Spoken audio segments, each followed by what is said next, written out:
Assalamualaikum warahmatullahi wabarakatuh. Selamat pagi anak-anak. Apa kabar semuanya? Baik ya? Ya, pada kesempatan hari ini benar pelajarannya Al-Quran ya?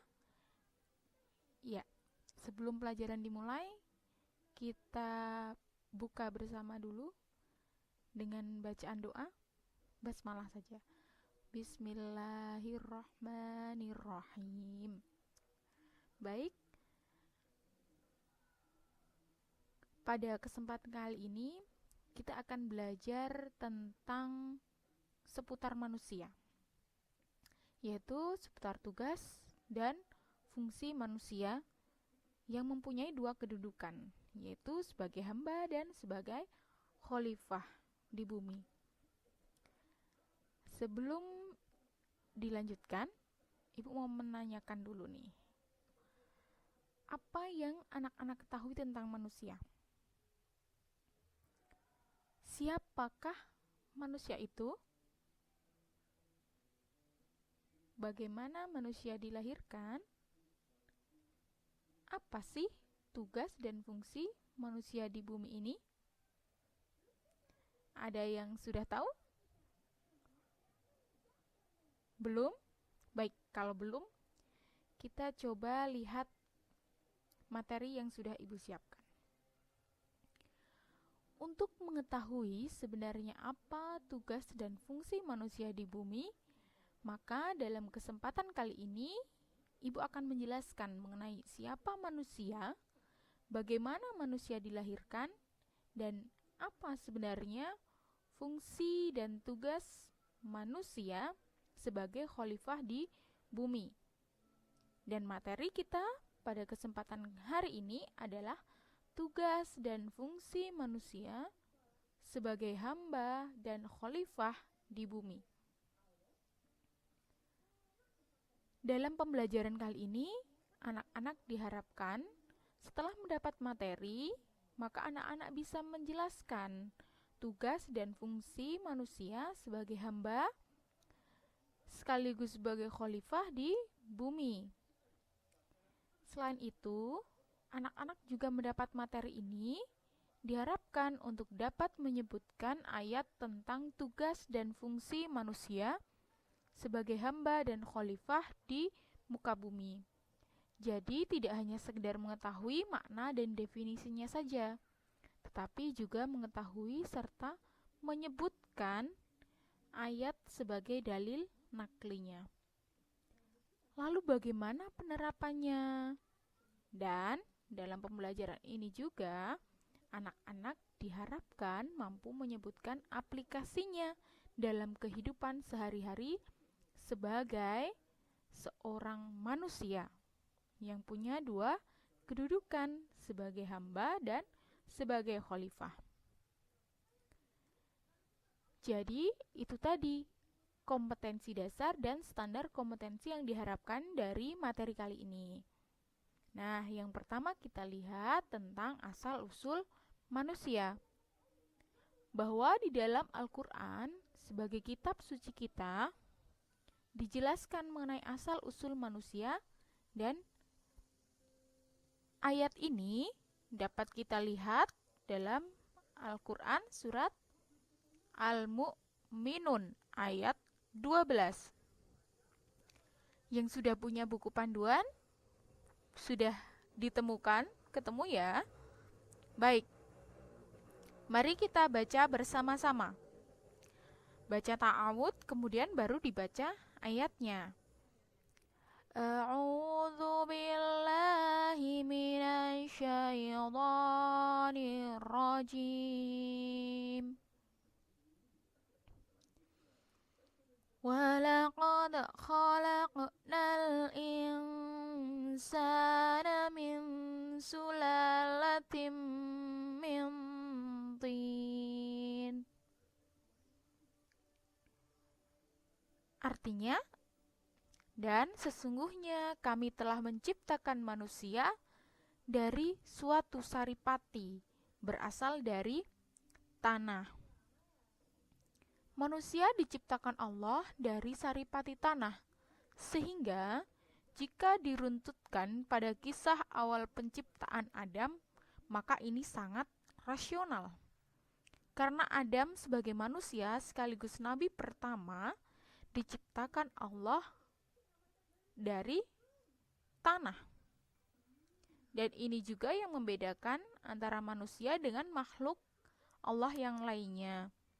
Kalau malaikat diciptakan dari nur atau cahaya, syaitan dari api, kemudian manusia dari tanah. Atau jika kita runtutkan saripati tanah yang berada di dalam ayat tadi, itu bisa disebut dengan air mani. Ya, air mani itu adalah sel telur jantan. Dan jika manusia itu sudah hidup, kemudian mati, maka ia akan kembali ke tanah. Sudah tahukah dari mana manusia itu diciptakan? Yaitu dari saripati tanah atau air mani. Maka dalam Al-Quran, terusan dari Quran Surat Al-Mu'minun ayat 12, disebutkan lagi dalam Quran Surat Al-Mu'minun ayat 13. Mari dibaca bersama lagi.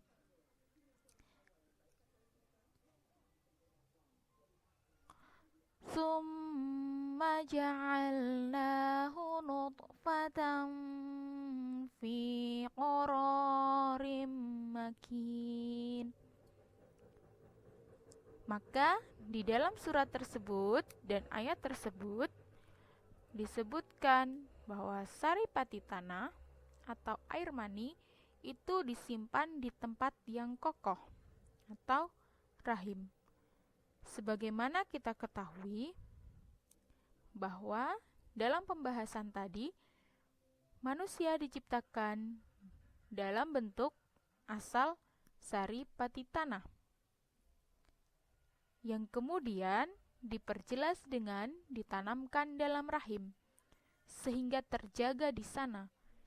Itulah yang disebut janin. Dalam pembahasan biologi biasanya disebut pembuahan, yaitu bertemunya sel telur jantan yang disebut sperma bertemu dengan ovum atau sel telur betina yang ada di dalam rahim.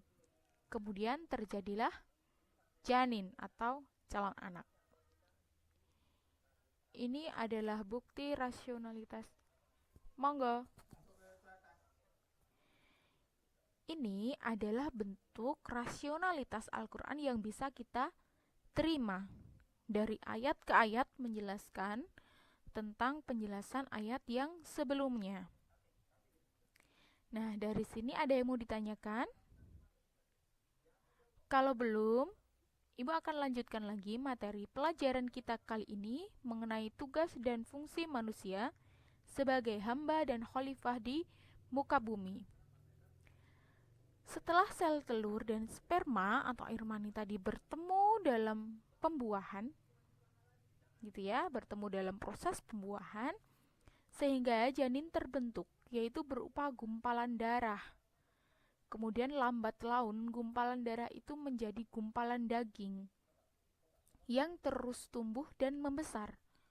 Bukan berhenti sampai di situ saja, bahwa Allah dalam firman-Nya yang dituliskan setelah Al-Mu'minun ayat 12, setelah Al-Mu'minun ayat 13, kini di dalam Quran Surat Al-Mu'minun ayat 14, disebutkan lagi penjelasan bahwa bagaimana manusia itu diciptakan. Summa khalaqnal nutfata 'alaqatan fa khalaqnal 'alaqah فخلقنا العلقة مضغة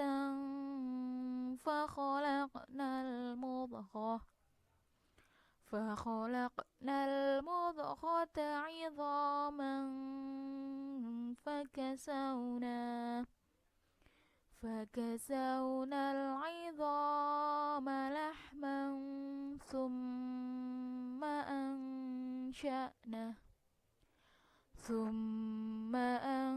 أنشأناه خلقا آخر فتبارك الله أحسن الخالقين.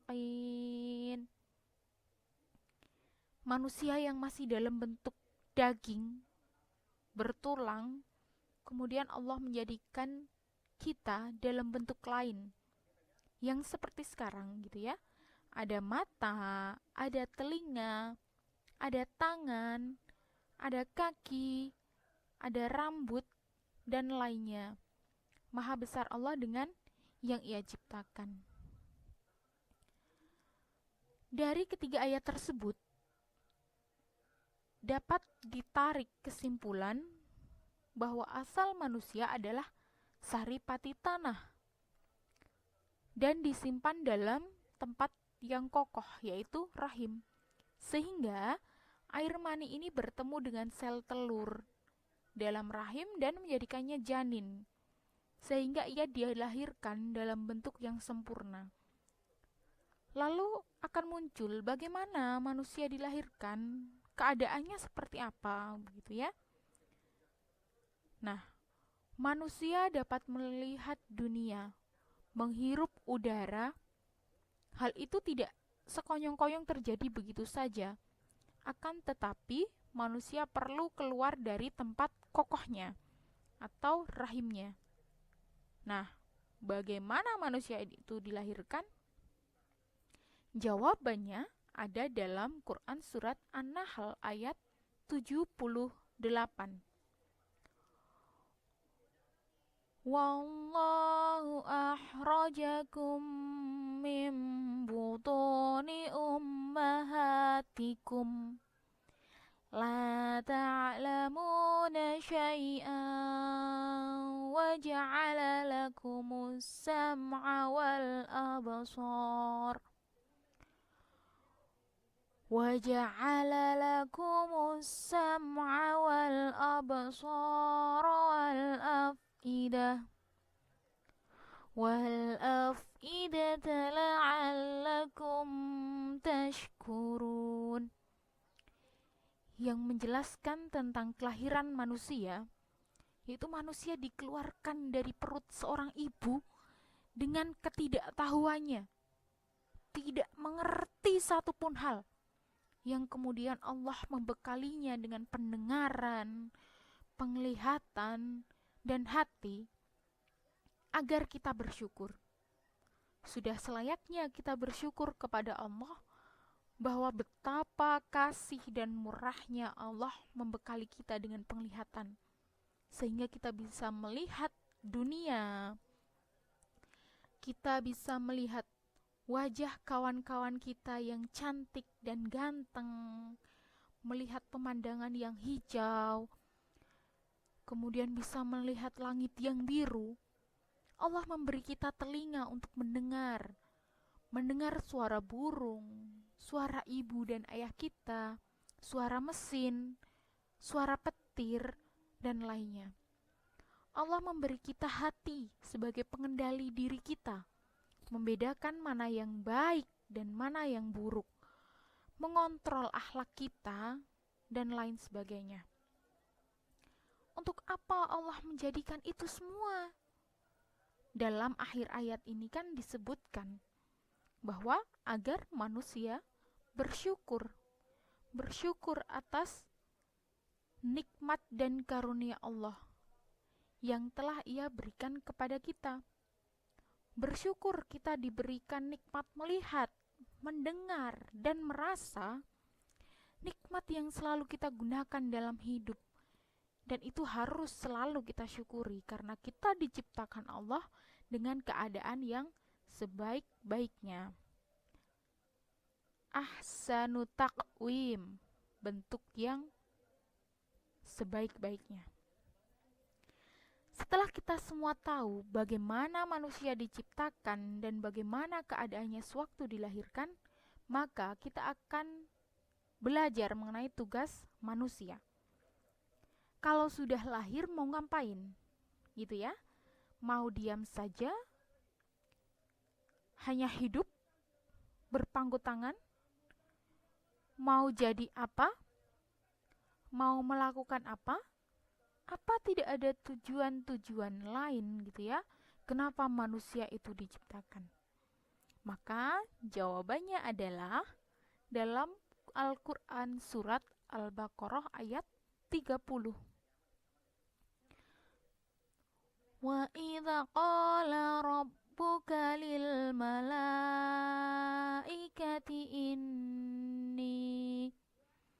inni ja'ilun fil ardi khalifah qalu ataj'alu fiha man yufsidu fiha wa yusfiku dima wa nahnu nusabbihu bihamdika wa nuqaddisu lak qala inni a'lamu ma la ta'lamun. Disebutkan di situ ya, sebuah percakapan Allah dengan para malaikat ketika Allah berencana menciptakan manusia, bahwa dalam firman Allah kepada malaikat, aku Allah akan menjadikan di bumi ini seorang khalifah. Mereka para malaikat menjawab firman Allah tersebut, apakah engkau Allah hendak menjadikan khalifah di bumi ini orang-orang yang akan menumpahkan darah? Padahal kami malaikat selalu bertasbih dengan memuji engkau Allah dan mensucikan engkau. Kemudian Allah berfirman, sesungguhnya aku lebih mengetahui apa yang tidak kamu ketahui. Dari ayat ini maka dapat dilihat bagaimana manusia diciptakan. Untuk apa manusia diciptakan? Yaitu untuk menjadi khalifah di muka bumi. Khalifah dalam arti pemakmur, pengambil manfaat, pemimpin, pengayom, dan arti lainnya yang semakna. Tentunya Allah memiliki rencana kenapa manusia yang ditunjuk sebagai khalifah di muka bumi. Tentunya karena manusia dibekali dengan akal untuk berpikir, untuk bertindak, sehingga dalam memimpin dan mengambil kemanfaatan dari apa yang ada di bumi, dapat menggunakan akal untuk kebaikan manusia pada umumnya, sehingga ada yang mengurus bumi, yaitu manusia sebagai makhluk istimewa tunjukan Allah untuk bisa merawat bumi sebagai ladang akhiratnya. Nah, itulah tugas manusia di muka bumi, bahwa tidak semata-mata diciptakan, tetapi memang sudah ditunjuk Allah sebagai pemimpin di muka bumi. Oleh karena itu, hendaknya kita bisa menjalankan fungsi kekhalifahan kita di bumi dengan sebaik-baiknya. Satu pertanyaan kita sudah terjawab tadi ya, bahwa manusia diciptakan Allah atas perintah untuk dijadikan khalifah di muka bumi. Itulah fungsi dan tugas manusia diciptakan di bumi. Apakah manusia mempunyai tugas dan fungsi lain? Maka jawaban atas pertanyaan itu adalah ya, manusia masih mempunyai tugas dan fungsi lain, yaitu menjadi seorang hamba yang diciptakan. Hamba berarti budak, orang yang tunduk dan orang yang patuh atas majikannya. Selayaknya seorang budak tentu akan sami'na wa ata'na dengan perintah majikannya.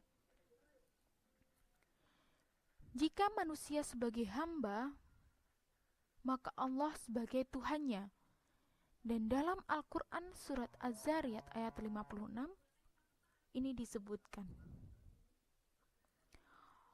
wa ma khalaqtul jinna wal insa illa liya'budun.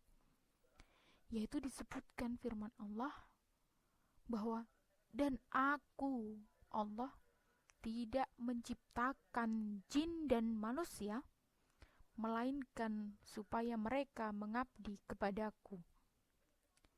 Hal ini sebagai bukti bahwa selain manusia diciptakan sebagai khalifah, maka manusia juga diciptakan untuk menyembah kepada Allah dengan prinsip tunduk, patuh, dan berserah diri. Jadi ada dualisme tugas dan fungsi manusia di sini, yaitu sebagai khalifah dan hamba di muka bumi dan di hadapan Allah. Maka, jika dibuat skema tugas dan fungsi manusia di muka bumi akan menjadi cabang garis horizontal dan vertikal. Kalau garis vertikal, maka hal ini menggambarkan bahwa manusia mempunyai tugas dan fungsi peribadatan kepada Allah dalam rangka melaksanakan tugasnya sebagai hamba. Hubungannya sering disebut transendental atau hablum minallah, hubungan manusia dengan Allah. Hubungan antara keduanya tidak dapat dipisahkan karena Allah sebagai pencipta manusia dan manusia adalah makhluk yang diciptakannya. Hubungan hablum minallah itu sesuai dengan ayat Al-Quran yang menceritakan bahwa manusia telah menerima kesaksian bahwa Allah adalah Tuhan mereka. Cabang skema yang horizontal menggambarkan bahwa manusia mempunyai tugas dan fungsi sebagai khalifah, berhubungan dengan manusia-manusia yang lain, dan alam tentunya sebagai tempat mereka hidup. Hubungan ini sering disebut sisi sosial atau hablum minannas, hubungan manusia dengan manusia. Hubungan keduanya juga tidak dapat dipisahkan karena tanpa manusia, seorang manusia tidak bisa hidup. Manusia itu adalah makhluk sosial. Begitu juga dengan alam, manusia tidak punya tempat hidup dan berekspresi tanpa alam. Nah, itulah skema tugas dan fungsi manusia sebagai hamba dan khalifah. Sehingga posisi manusia tidak hanya hidup dalam kesebelahan saja, tapi harus bisa menyeimbangkan fungsi itu, agar tidak mengacuhkan salah satunya. Manusia bisa mencari kesenangan dunia, tapi tidak boleh mengesampingkan kebutuhan dan kesenangan akhirat. Begitu juga sebaliknya. Ketika setelah mengetahui tugas dan fungsi manusia, maka kita coba lihat bagaimana aplikasinya sekarang. Semua teori apapun tidak akan berarti kalau hanya sebatas teori tanpa mengetahui bagaimana penerapannya dalam kehidupan. Mari kita lihat bagaimana aplikasinya, dilihat dari per aspek yang ada. Aspek transendental atau keimanan dan meliputi dengan takwa. Begitu ya. Takwa itu adalah menjalankan perintah Allah dan menjauhi larangannya. Garis ketakwaan menjadi penting karena ketakwaan mencerminkan seberapa besar seorang manusia meyakini hingga melaksanakan perintah Allah atas kepentingannya. Dan karena itulah, ketakwaan menjadi titik tolak ukur manusia mulia atau tidak di hadapan Allah. Aplikasi lainnya dengan istiqomah dalam keimanan. Jika sudah takwa, maka seorang tentu akan merasakan keimanan yang istiqomah dan tidak akan gentar atau berubah dalam kondisi apapun dan bagaimanapun. Sebagaimana kisah-kisah sahabat Rasul yang tidak mau menggadaikan kemerdekaannya dengan keimanan yang mereka miliki. Aplikasi selanjutnya adalah beramal solih. Sebagaimana kita bertakwa, bahwa amal soleh itu adalah manifestasi keimanan dan ketakwaan. Amal soleh yang akan mengantarkan manusia kepada kekekalan pahala walaupun ia sudah mati. Sehingga jika sudah iman dan takwa, tentu ia harus beramal soleh, amal yang baik. Bisa juga dengan beriman kepada rukun iman dan melaksanakan rukun Islam. Tidak mungkin ketika kita mengakui Allah sebagai Tuhan, tapi kita menafikan rukun iman dan Islam, yang mana mereka adalah konsekuensi keimanan yang berantai untuk kita. Aspek transendental lebih pada aspek kedekatan dengan Tuhannya. Dan sekarang kita coba lihat aspek selanjutnya, yaitu aspek sosial. Aspek yang mengatur hubungan antara manusia dengan manusia dan manusia dengan alam. Ini sangat luas lingkupnya. Salah satu di antaranya aspek yang mencerminkan realisasi dari aspek sosial dan bersikap ta'awun atau sering diartikan tolong-menolong. Tolong-menolong ini bisa dijalin antar sesama manusia, menolong siapapun yang membutuhkan, menolong baik seagama maupun tidak. Tidak ada batasan orang yang saling tolong-menolong, asal memang benar masih dalam koridor ketaatan kepada Allah. Contoh lainnya adalah tasamuh atau toleransi. Bagaimana menciptakan hubungan baik antar manusia yang mempunyai sifat kemajemukan. Dengan membudayakan budaya tasamuh, tentu akan menjaga harmonisasi hidup bersaudara antar sesama manusia yang hidup dalam perbedaan. Toleransi tidak hanya dalam keberagamaan saja, tapi juga dari perbedaan pendapat dan argumentasi. Sehingga dalam kehidupan bermasyarakat perlu digalakkan toleransi agar sesama warga masyarakat sebagai komunitas sosial dapat terjalin harmonisasi yang baik. Contoh aplikasi selanjutnya tidak hanya sebatas manusia dengan manusia, tetapi juga manusia dengan alam. Hubungan ini mencerminkan bahwa manusia sebagai khalifah yang menjaga dan mengayomi tidak berbuat eksploitasi semena-mena terhadap alam tempatnya hidup. Memelihara alam ini juga dapat mencerminkan bahwa manusia bijaksana dalam mengelola nikmat dari Allah, hingga semua manusia bisa merasakan nikmat alam dan sumber daya yang dikandungnya. Nah, intinya ada di poin kelima ini, yaitu melaksanakan fungsi kebaikan sebagai manusia, baik sesama manusia maupun dengan alam. Banyak aplikasi-aplikasi lain yang mencerminkan tentang aplikasi aspek sosial atau humanis seorang manusia yang dapat ditemukan dalam kehidupan sehari-hari. Aspek yang selanjutnya dalam melaksanakan tugas dan fungsi manusia adalah aspek liberasi, yang lebih dikenal dengan aspek pembebasan. Aspek yang liberatif ini banyak juga cara aplikasinya. Di antaranya dapat dilaksanakan dengan segala upaya. Jika dianalogikan kata pembebasan ini akan sebenarnya upaya pengeluaran dari sesuatu yang membelenggu. Misalnya, seseorang yang dikurung dalam kamar atau rumah kemudian dibebaskan untuk bisa keluar dari kamar dan rumah yang selalu membelenggunya, agar ia bisa bebas pergi kemanapun dan melakukan hal apapun. Seperti itulah hakikat pembebasan dalam arti sederhana. Dalam kehidupan sehari-hari kita perlu penerapan konsep liberasi ini, yaitu misalnya melalui proses pendidikan. Proses pendidikan adalah proses pembebasan manusia dari hal yang tidak ia ketahui menjadi tahu, dari hal yang ia tidak bisa menjadi bisa, mengubah ke arah cara berpikir yang dewasa, dapat menentukan pilihan, dan lainnya. Pendidikan sebagai upaya pembebasan kebodohan ini dapat dilakukan di mana saja, tidak terbatas di ruang belajar atau ruang kelas.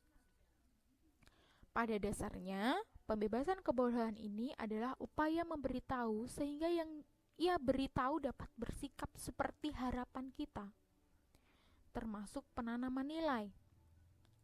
Aspek atau contoh aplikasi lainnya yaitu dengan pemberdayaan ekonomi. Hal ini juga banyak kita temui, pembebasan kemiskinan dengan usaha kecil dan memberdayakan sumber daya untuk memperbaiki nasib ekonomi masyarakat agar tidak terjebak dalam kemiskinan dan mampu bangkit dalam kemandirian. Itu pun pembebasan.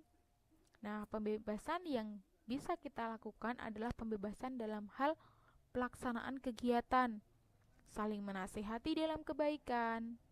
Hal ini berarti, dalam arti sederhana, adalah membebaskan manusia dari jeratan dosa yang akan melingkarinya ketika seseorang melaksanakan keburukan dan dosa sebagai konsekuensi yang dilakukannya. Nah, itu tadi penjelasan mengenai aplikasi 3 aspek tugas dan fungsi manusia sebagai hamba dan khalifah dalam pandangan profetik. Sekarang kita akan lihat bagaimana realisasi ayatnya. Kita kupas dari awal kembali bahwa dimulai dari awal saat manusia dilahirkan dalam kondisi tidak tahu apapun dan menciptakan manusia dalam bentuk yang sempurna dan sebaik-baiknya. Manusia sebagai khalifah dan hamba sekaligus, tentu manusia harus bisa melaksanakan kewajibannya dalam berbagai aspek kehidupan. Alam ini membutuhkan manusia untuk bisa memanfaatkan dengan sebaik-baiknya. Nah, hingga dalam kesimpulan pertama, pertemuan kali ini adalah disebutkan dalam manifesto profetik ada 3 fungsi yang tidak bisa lepas dari manusia, yaitu transendensi atau iman kepada Allah dalam rangka melaksanakan tugasnya sebagai seorang hamba, humanisasi dalam rangka melaksanakan kewajibannya sebagai khalifah, liberasi yang menjadi konsep pelaksanaan fungsi kemanusiaan berdasarkan konsep transendensi dan humanisasi, termasuk mencegah kemungkaran. Itu materi pada saat ini, nanti kita bisa diskusikan per kelompok agar bisa dipresentasikan pertemuan minggu depan. Sebelum pertemuan ini diakhiri, ada yang mau ditanyakan? Baik. Diharapkan untuk tugasnya, anak-anak bisa mencari referensi dari manapun boleh, kemudian diresum pada pertemuan yang akan datang dipresentasikan sesuai dengan kelompoknya masing-masing. Jadi tugas ini adalah tugas kelompok. Begitu? Baik, tugasnya ya meresum meliputi tugas dan fungsi manusia serta aplikasinya. Bisa mengambil dari buku panduan, dari LKS, dari internet boleh, asal referensinya tetap dicantumkan. Begitu? Baik. Sudah tidak ada yang mau ditanyakan? Kalau tidak, maka saya akhiri cukup sampai sekian dulu pertemuan kita pada kesempatan kali ini. Mari kita tutup dengan bacaan hamdalah bersama-sama. Alhamdulillahi Rabbil Alamin. Cukup sekian, harap tugas dilaksanakan, mencari bahan presentasi mengenai konsep manusia dan contoh aplikasi lainnya dalam kehidupan sehari-harinya. Minggu depan hasilnya dipresentasikan sebagaimana kelompok yang sudah dibentuk tadi, sebagaimana Ibu sampaikan tadi ya. Ya, saya akhiri. Wassalamualaikum warahmatullahi wabarakatuh.